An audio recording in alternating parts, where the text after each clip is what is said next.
All right, first, I just want to thank you for the opportunity to share my story. If anyone other than Mary Wilson had approached me to ask me to do this, I probably would have laughed at them. I got the wrong person. I don't have a story to tell. But when Mary Wilson asks you to do something, you just do it. I don't even think I asked any questions. In fact, later that night when I was telling my wife Alice about it, she had questions. I did not have answers. I knew that Mary was asking, it was important. And I just had to trust that it would work out. So I guess that kind of goes along with my story, but more on that later. Like many of you, I would describe my life as busy.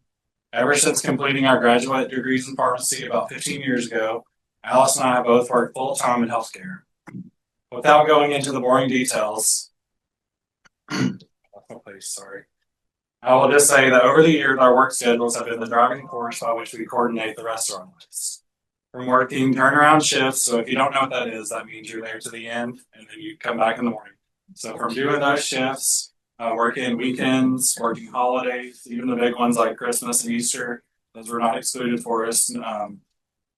Been a little hard, but obviously we knew this was a likely scenario when we chose our profession.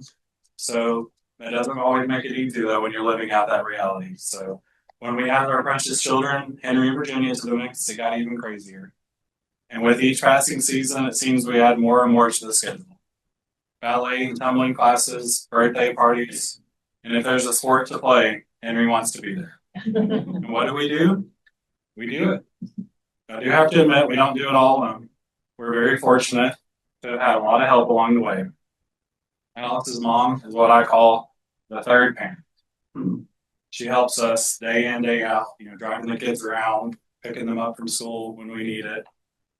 Could not do without her. And also over time, we have strategically made job changes that have allowed us to live out our day-to-day a little bit easier. In saying all this, I don't think our situation is unique or uncommon. In fact, whether it's right or wrong, I think it's pretty typical on families this day and age. You got to work hard to play hard, right? One thing I realized in all of this is that you don't have to wait on some big opening in your schedule to accomplish your goals. I used to operate with this mentality that when I get some big chunk of time free, I'm going to get that done. Pile of laundry that needs folding, putting away. Well, that's probably going to take at least an hour. I just don't have that right now. So, say, and don't get me started on mail. Some of you probably remember when we used to get cards, letters in the mail. Maybe a postcard from a friend or family member on vacation. What do we get now? Bills. Junk. The occasional card or note, but mostly junk. In my house, it's my job to go through the mail. I have to admit, I don't enjoy it. It's our Sunday school class already. The one we're getting ready to go to. They've already had their Sunday school.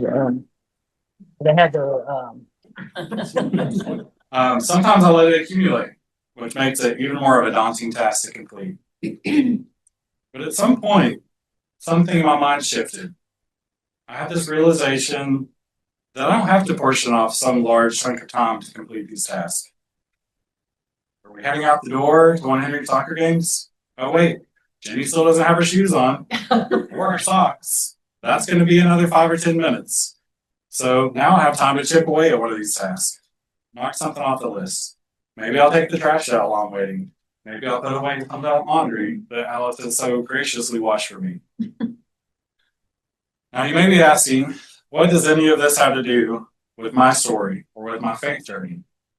Some of you may know that I'm currently serving First Presbyterian as a deacon. I go back to the call that I got from Bill Morrow asking me to consider being a deacon. My first thought was, are you sure you have the right person? Am I good enough to be a deacon? Am I churchy enough? The people I see wearing the badge on Sunday mornings surely have more biblical knowledge than I do. To this day, I have to remind myself that Jesus calls all of us to follow him. In fact, his disciples came from all kinds of backgrounds, many at very different points in their faith journeys. Also, I could have easily come up with some excuse or justification to say that I just don't have the time. I have 2 small children that need me to shuttle them around from activity to activity, check their homework, I'm just too busy to add being a deacon to that list. Where will I find this chunk of time? Fortunately, I have an amazing, supportive wife who has helped make it possible for me to serve in my current capacity. Serving as a deacon has further solidified my belief that with just a little extra time, big differences can be made. Each Sunday I serve as an usher. I get to greet members of our congregation, like you, be a welcoming face to our visitors. Even little acts of service, like ensuring someone finds the restroom, providing a cough drop, or holding a door, can add up to mighty works in the name of Christ. All it took was a little faith and a belief that if you just find little bits of time to do the work, God will make it worth it. Oh, and also let's not forget, I cannot say no to Mary Wilson. Or Bill Morrow for that matter. For every act of service I've had the pleasure to give at First Presbyterian, I've received many more blessings. My hope is that my journey is far from over and my story not quite written. Thank you.